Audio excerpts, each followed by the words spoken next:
Assalamualaikum warahmatullahi wabarakatuh. Sampurasun, salam sejahtera, Om Swastiastu, salam sehat untuk kita semua. Alhamdulillah, kita kembali lagi dalam program podcast Klinik Informasi Sehat Puskesmas Cimalaka. Kali ini tema yang akan kita sharekan kepada sahabat semua yaitu tentang bijak dalam menggunakan antibiotik. Dan kali ini kita sudah bersama dengan ahlinya dalam hal farmasi atau seorang apoteker kebanggaan Puskesmas Cimalaka, yaitu Teh Nisa Arisanti, apoteker Espam. Selamat pagi, kita panggilnya Teh Nisa aja ya. Iya, boleh. Apa kabar hari ini Teteh? Baik. Ini Teteh yang cantik, seorang ibu menyusui ya? Oh iya. Ya. Nah, dia adalah seorang apoteker kebanggaannya Puskesmas Cimalaka yang sudah bekerja di Puskesmas Cimalaka. Nah, kali ini seperti tadi saya katakan, kita akan membahas tentang bagaimana sih cara penggunaan antibiotik yang benar, yang seharusnya sesuai dengan resep dokter. Karena fenomena antibiotik ini di masyarakat menjadi sangat penting, karena masyarakat dengan sangat mudah sekarang ini mendapatkan antibiotik tanpa resep dokter. Betulkah? Ya, nah, oke. Kita langsung saja ke pembahasan kita yang pertama, yaitu antibiotik itu sebenarnya apa sih, Teh? Oke, saya manggilnya apa ini? Teh April aja. Oh, ya, sama-sama ya. Iya. Oke. Antibiotik itu ya sebetulnya adalah obat yang diperuntukkan adalah untuk mencegah, mengobati infeksi yang diakibatkan oleh bakteri. Iya, jadi antibiotik ini hanya diperlukan untuk infeksi yang digarisbawahi ya, bakteri. Jadi misalkan ya contoh penyakit yang selain dari bakteri yang disebutkan oleh bakteri sebenarnya tidak perlu untuk antibiotik. Jadi intinya antibiotik adalah yang tadi saya bilang bahwa untuk mengobati penyakit-penyakit yang diakibatkan atau disebabkan oleh adanya bakteri. Sedangkan ya di masyarakat ini kadang mindsetnya itu kalau antibiotik adalah untuk mengobati segala penyakit. Antibiotik itu sendiri digunakan adalah untuk kasus-kasus yang emang untuk yang diakibatkan oleh bakteri gitu. Terus cara penggunaan antibiotik itu sendiri ya Teh ya. Kalau misalkan cara untuk penggunaan antibiotik itu sendiri biasanya adalah penyakit-penyakit yang disebabkan oleh bakteri. Terus penggunaannya juga biasanya paling minimal itu penggunaannya selama 3 hari, tidak boleh biasanya paling cepat. Terus tapi kebanyakan masyarakat itu untuk penggunaan antibiotik itu biasanya ketika badan dia sudah merasa enak atau misalkan sudah tidak ada keluhan lagi, biasanya antibiotik itu di stop. Sedangkan untuk cara penggunaan antibiotik itu dia harus dihabiskan. Kalau misalkan antibiotik itu harus dihabiskan sebab kalau misalkan antibiotik itu tidak dihabiskan nanti akan timbul adanya resistensi obat. Iya. Terus cara penggunaan obat juga harus diperhatikan untuk antibiotik itu sendiri. Kalau misalkan masyarakat itu biasanya berasumsi kalau misalkan antibiotik itu biasanya ada dosis 3 kali terbagi atau misalkan 2 kali atau ada 1 kali dalam 1 hari. Antibiotik itu sendiri biasanya masyarakat kalau 3 kali sehari dia asumsinya itu ya kayak pagi, siang, sama malam. Sedangkan untuk 3 kali, ya arti dari 3 kali 1 itu biasanya diperuntukkan biasanya berarti 8 jam sekali dia minum gitu. Terus berarti 2 kali pun? Iya, berarti 2 kali ada. Misalkan antibiotik tertentu emang dia dosisnya emang terbagi dalam 2 dosis dalam 1 hari itu. Jadi intinya dia misalkan berarti kalau misalkan dalam seharinya 2 kali, berarti dia minumnya tiap 12 jam sekali. Jadi tidak bisa diartikan dia minumnya pagi dan malam gitu. Seperti obat biasa lainnya ya?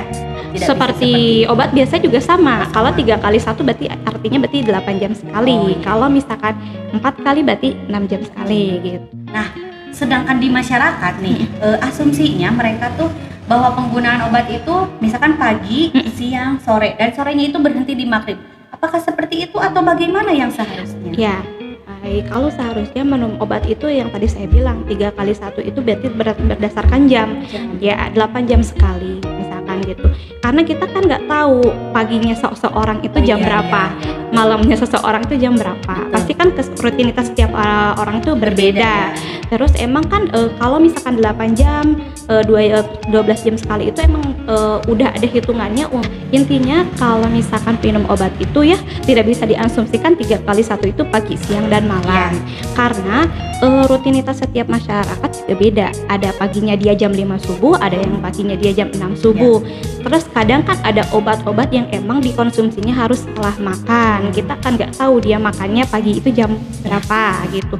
Jadi kita harus diartikan bahwa 3 kali 1 itu tidak diartikan pagi, siang, dan malam, tapi tiap 8 jam sekali itu. Terus untuk 8 jam sekali ini juga dapat diartikan bahwa kadar obat yang harus ada di dalam tubuh itu ya, kalau misalkan dia mau habisnya misalkan terbagi dalam 3 dosis, jadi harus dibagi dalam 3 dosis tiap 8 jam. Jadi nanti kalau misalkan lebih dari 8 jam nih diminumnya, takutnya kan bakteri yang kita mau bunuh malah lagi. Iya gitu. Atau misalkan kita sebelum waktunya minum takutnya jadi dosisnya jadi berlebih.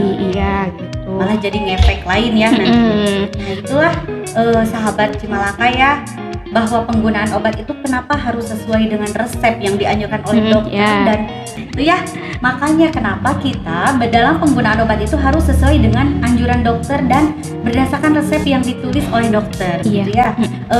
Kalau dokter menyarankan bahwa penggunaan obat ini 2 kali dalam sehari ataupun 3 kali dalam sehari dengan rentang waktu 8 jam, berarti kita harus melaksanakan atau mengkonsumsi obat tersebut ya berdasarkan anjuran yang dianjurkan oleh dokter tentunya ya. Iya. Lalu Teknisa nih, boleh nggak sih antibiotik itu nggak dihabiskan? Karena kan itu tadi ya, di masyarakat kadang dia merasa badan dia sudah sehat terhadap apa yang dia rasakan sebelumnya, udah antibiotik yang seharusnya dia konsumsi 3 hari, karena dalam waktu 1 hari atau 2 hari pun sudah merasa sehat, sudah merasa sembuh, ya dia tidak dihabiskan. Padahal seharusnya itu seperti apa sih? Iya, sebenarnya ya Teh, kalau untuk antibiotik itu memang wajib harus dihabiskan, tidak boleh tidak dihabiskan, karena nanti kalau misalkan tidak dihabiskan dia ada disebutnya resistensi obat. Iya, resistensi obat ini malah berbahaya loh Teh. Misalkan gini ya, kalau misalkan kita itu misalkan ada penyakit infeksi bakteri nih misalkan ya, diobatin dengan antibiotik tertentu. Nah ketika kita tidak menghabiskan antibiotik itu tersebut, maka nanti si bakterinya malah dia lebih, istilahnya lebih kebal. Jadi nanti kalau misalkan dia ada sakit misalkan pakai antibiotik tersebut, malahan jadi nanti istilahnya tuh si bakterinya tidak bisa dibunuh atau dihambat oleh antibiotik itu tersebut gitu. Masalahnya nanti akan lebih parah lagi gitu. Jadi ketika bakteri yang harusnya bisanya diobati dengan antibiotik tersebut, malah dia tidak bisa diobati dengan antibiotik tersebut gitu kan. Lama-kelamaan kalau resistensi ini terus berlanjut gitu ya, nanti bakteri yang sesederhana itu tidak bisa diobati dengan antibiotik tersebut, kita harus nyari lagi dong antibiotik. Iya kan? Mending kalau misalkan antibiotiknya ada, kalau gitu udah resistensi obat itu kan emang sulit gitu untuk mengobatinya. Terus kayak gini, ada kaitannya nggak kalau misalkan nih misalkan ya suatu saat nih pasien itu sakit karena bakteri tertentu ya, diobatinlah dengan resep dokter obat antibiotik dan obat tertentu lainnya yang bisa mengobati apa yang dia rasakan gitu ya, sesuai dengan gejalanya. Lalu dia berhenti tuh tidak 3 hari. Nah pada saat dia sakit, tadi kata Teknisa memang tidak jadi resisten itu. Jadi apakah setiap dia sakit harus terus menggunakan antibiotik, atau karena kan kalau misalkan penyakit kayak flu biasa itu minum paracetamol aja mungkin sudah bisa sehat ya. Terus nah kalau misalkan seseorang yang memang sudah resisten terhadap obat tertentu ataupun antibiotik, apakah harus selalu ketika sakit dia minum antibiotik atau gimana? Sebenarnya untuk minum antibiotik ini kan tadi saya garis bawahi, pengertian antibiotik adalah mengobati infeksi bakteri ya. Kayak misalkan flu biasa, kayak misalkan flunya cuman kayak flu demam, itu misalkan kalau kita nggak perlu antibiotik juga, kayak misalkan obat flu biasa dengan terus di rumahnya makan makanan yang bergizi dan sehat juga bisa sembuh ya, sebenarnya ya gitu. Cuman kadang asumsi masyarakat itu ya kayak dia sakit flu kayak misalkan antibiotik gitu nanti cepat sembuh gitu, padahal mah ketika antibiotik tidak dihabiskan terus sering mengkonsumsi antibiotik itu malah menjadi resistensi antibiotik, malah gitu. Lebih gampang gitu. Iya gitu. Terus kadang ya kalau misalkan udah resistensi misalkan ya takutnya tuh menularkan ke orang lain gitu kan, bisa jadi orang lain ditularkan oleh bakteri yang resistensi juga gitu kan. Contohnya kalau misalkan flu, demam, kalau emang udah lebih dari 3 hari konsultasi dulu nih sama dokter, biar dokter yang meresepkan antibiotik itu kalau emang dia perlu antibiotik gitu. Jangan asal kita main sendiri antibiotik tanpa resep dokter gitu. Kalau misalkan masyarakat udah tahu nih akibat dari mengkonsumsi antibiotik tanpa resep dokter, intinya masyarakat harusnya lebih aware gitu ya, dibanding misalkan biar cepat nih sembuh beli antibiotik, tapi dia nggak tahu nih akibat dari pembelian antibiotik itu gitu. Terus kalau misalkan sudah terjadi resistensi obat gitu, itu tuh bisa jadi kayak emang harusnya dibasminya oleh antibiotik ini malah tidak bisa. Malah jadi naik dosis gitu kan, jadi efek sampingnya jadi lebih banyak lagi gitu kan. Terus kadang masyarakat itu berasumsi kayak badan saya udah sehat nih, kalau misalkan antibiotik dikasih minimal 3 hari nih ya, atau misalkan harus 7 hari biasanya gitu kan. Terus badan saya udah sehat nih gitu kan, nggak ngerasainnya lagi juga, terus antibiotiknya juga masih banyak, malas minum obatnya, nanti diterusin. Nah itu akibatnya dari resistensi juga nantinya, akibatnya ke resistensi obat gitu. Kadang ya masyarakat itu gitu. Terus kadang ada juga ya masyarakat yang berasumsi kayak yang dia tuh meriang panas gitu kan, tapi misalkan kita nggak tahu ini penyebab bukan kayak bakteri gitu kan, tapi dia asumsinya udahlah beli antibiotik aja bisa gitu. Jadi karena alergi kan sebenarnya. Iya, kadang kan bisa aja itu kan, misalkan gini, antibiotik dia terkena kayak gejalanya kayak emang buat bakteri, tapi kan misalkan kayak dia kenanya akibat virus, kan virus nggak bisa diobatin oleh antibiotik ya, pasti ada antivirusnya gitu. Nggak semuanya penyakit bisa diobati antibiotik gitu. Berarti kayak semua penyakit yang memang disebabkan oleh virus itu tidak semua bisa disembuhkan oleh antibiotik. Karena yang perlu kita garis bawahi nih sahabat ya, bahwa antibiotik itu adalah obat yang memang digunakan untuk penyakit-penyakit yang disebabkan oleh bakteri. Mungkin ya. Lalu pertanyaan selanjutnya nih, bagaimana sih cara menyimpan antibiotik yang seharusnya? Kadang-kala kan masyarakat mah nyimpan obatnya di mana aja gitu ya, paduco gitunya, orang Sunda mah gitu ya. Nah seharusnya bagaimana gitu? Sebenarnya ya kalau untuk penyimpanan obat itu jangan diambil rumit kayak misalkan di rumah harus ada kotak box obat gitu kan, nggak usah sebenarnya. Kalau misalkan kita ada tempat makan aja yang tertutup ya, kayak tempat buat makan kayak tepak, itu Tupperware ya. Nah misalkan kayak gitu juga bisa digunakan sebenarnya gitu. Intinya obat itu tidak boleh terlalu lembab sama tidak terlalu panas, jangan terkena sinar matahari langsung gitu sebenarnya. Kadang kebanyakan ya nyimpen obat itu biasanya yang punya anak kecil. Dia pasti stok obat di rumah ya kan, obat di rumah, mau obat itu obat pilek, obat panas gitu. Karena intinya kalau untuk penyimpanan obat di rumah itu satu, yaitu tempatnya tertutup, terhindar dari sinar matahari, sama tidak terlalu lembab gitu. Kalau untuk penyimpanan obat ya sama aja kalau untuk penyimpanan obat. Nah tapi kan ini mungkin hal sepele ya, tapi kita harus kepo gitu ya. Ada beberapa masyarakat memang yang katanya menyimpan obat itu harus di kulkas. Karena apa? Karena memang di kulkas sudah disediakan tuh box untuk yang penyimpanan obat ya. Apakah harus selalu di kulkas atau maksudnya di alat pendingin atau tidak semua harus di dalam kulkas gitu? Kalau untuk sediaan obat ya, kalau misalkan sediaan obat, kalau misalkan kayak tablet, misalkan kayak sirup, sebenarnya suhu di bawah 30 derajat juga udah bisa gitu. Cuman kalau misalkan untuk disediaan kulkas tidak menambah, oh disediaan kulkas itu bisa jadi tambah awet gitu, enggak sebenarnya, karena kalau misalkan disediaan di kulkas itu biasanya ada sediaan maaf ya, untuk sediaan supo. Kalau misalkan obat-obat yang emang dia untuk peruntukannya emang harus suhunya dia meleleh di suhu ruangan, makanya dia harus disimpan di lemari es gitu. Sebenarnya untuk sediaan sirup, tablet gitu di suhu ruangan juga bisa gitu. Cuman emang jangan langsung terkena sinar matahari karena emang sediaan gampang rusak emang kalau misalkan di atas suhu 30 gitu. Terus ya Teh ya, untuk penyimpanan obat ya, meskipun ya kita lihat expired date-nya misalkan lama nih, 2 tahun lagi, 3 tahun lagi, tapi kita tidak bisa mengacu pada expired date ya. Kita juga harus dilihat dari penyimpanan. Misalkan kita kalau misalkan mau konsumsi nih obat, kalau misalkan ada obat, kita juga harus perhatikan nih bentuk, kemudian warna sama baunya gitu kan. Takut gini expiry masih lama tapi kita menyimpannya nggak sesuai nih, takutnya obatnya kan rusak, berubah gitu. Jadi sebelum konsumsi juga kita dilihat dulu gitu. Itu ya sahabat Cimalaka, beberapa penjelasan tentang kita harus bijak menggunakan obat ataupun antibiotik lainnya nih.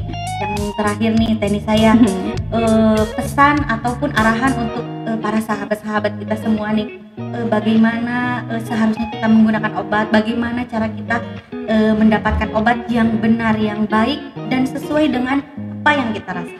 Oke, untuk pesan ya untuk semuanya ya Teh ya, khususnya untuk penggunaan sesuai dengan tema kita ya. Ya, bijak dalam menggunakan antibiotik kita ada istilah 5T. 5T, oke, perhatikan. Yang pertama adalah yang pertama ya, kita tidak boleh membeli obat antibiotik tanpa resep dokter. Jadi istilahnya antibiotik itu harus dengan resep dokter gitu.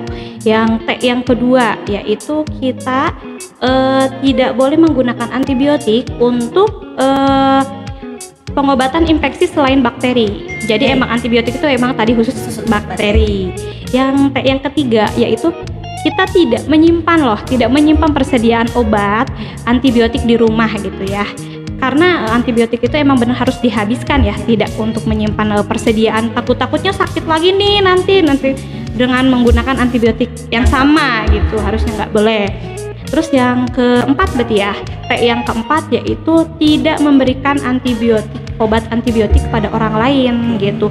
Meskipun obat antibiotik, obat lain juga nggak bisa. Misalkan gini nih sakit, misalkan contohnya ya, biasanya orang sepuh, kalau orang tua, kalau di masyarakat ya nih sakit lutut, terus tetangganya bilang saya juga sakit lutut nih dengan obat yang ini saya bisa sembuh gitu. Sebenarnya kan tidak seperti itu. Takutnya kan yang satu emang dia asam urat, yang satu emang dia peradangan, kan obatnya berbeda gitu.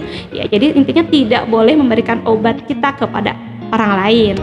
Terus yang terakhir adalah tetap tanyakan pada apoteker kalau misalkan mau menanyakan obat, atau misalkan tenaga kesehatan lain juga bisa.